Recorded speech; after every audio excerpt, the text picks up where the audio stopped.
For years, the global fight against climate change has really been defined by high-level pledges, right? Big promises made on grand stages. But today, the rules of the game are fundamentally changing.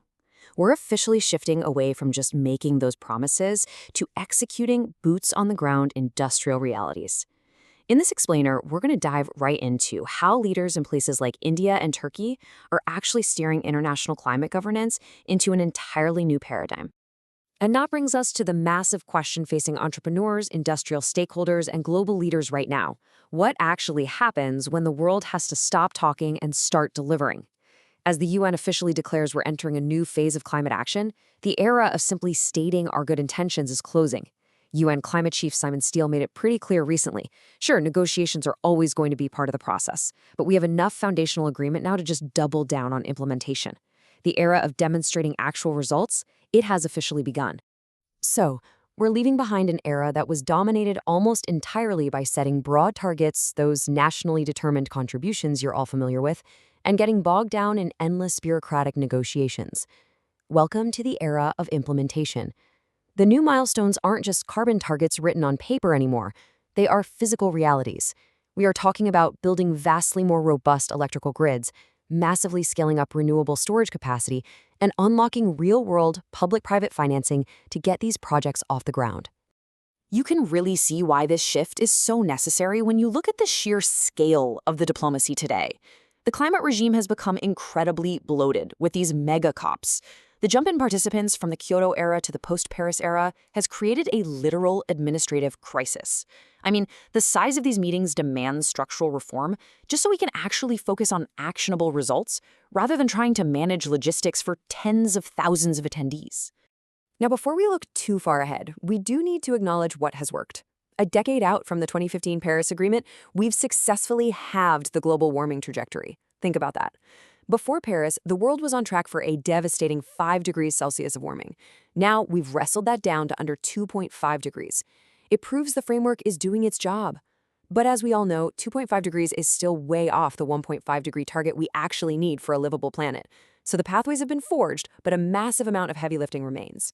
To see what this new era looks like in practice, let's look at the vanguard of this movement, India. What they're doing right now is incredible. India just hit its target of 50% non-fossil fuel power capacity a full 5 years ahead of schedule. 5 years. By rapidly rolling out renewables at this scale, they are proving that massive systemic change isn't just a pipe dream.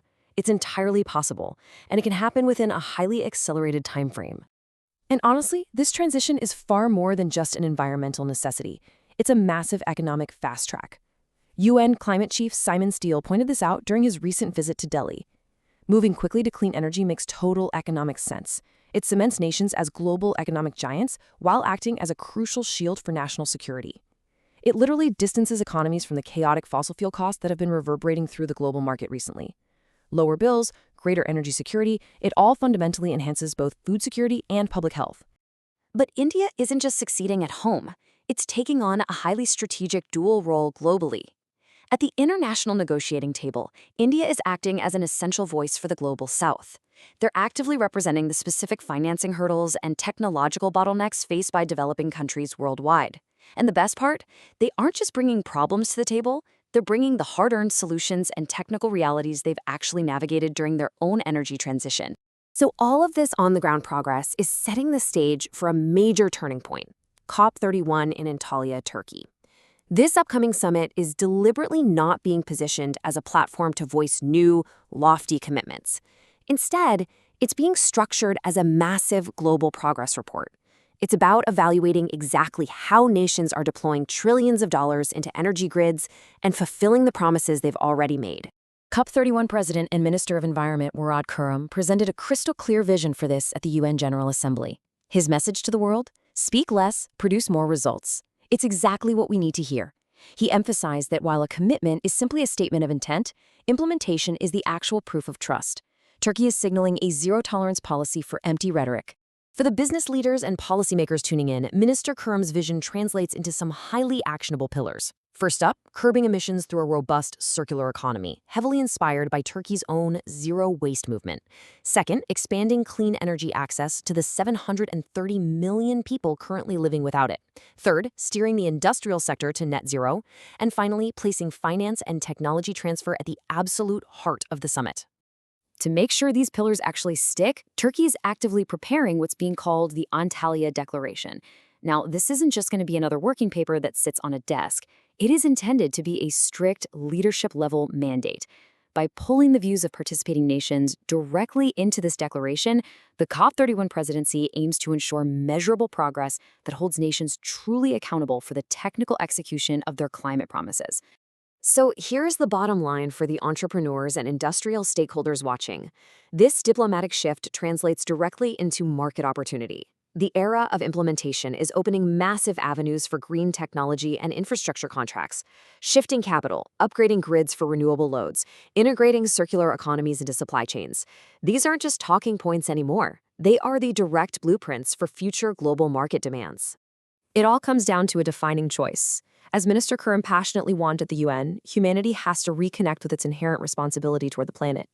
We are facing an existential crossroad. We can either remain passive spectators as our environment depletes, or we can take collective, decisive action to restore trust, cooperation, and execution to global climate diplomacy. I'll leave you with this thought to mull over. The shift from promise to practice is already here. The question is no longer what we need to do, but how fast we can deploy the tech and the capital to do it. Think about your role and your organization's role in this massive global shift. Will you be a spectator of the past or an engineer of this new era? If you found this update helpful, please hit the like button and share this video with fellow entrepreneurs. For more deep dives into the latest environmental regulations and industrial news, subscribe to our channel and turn on notifications. See you in the next one.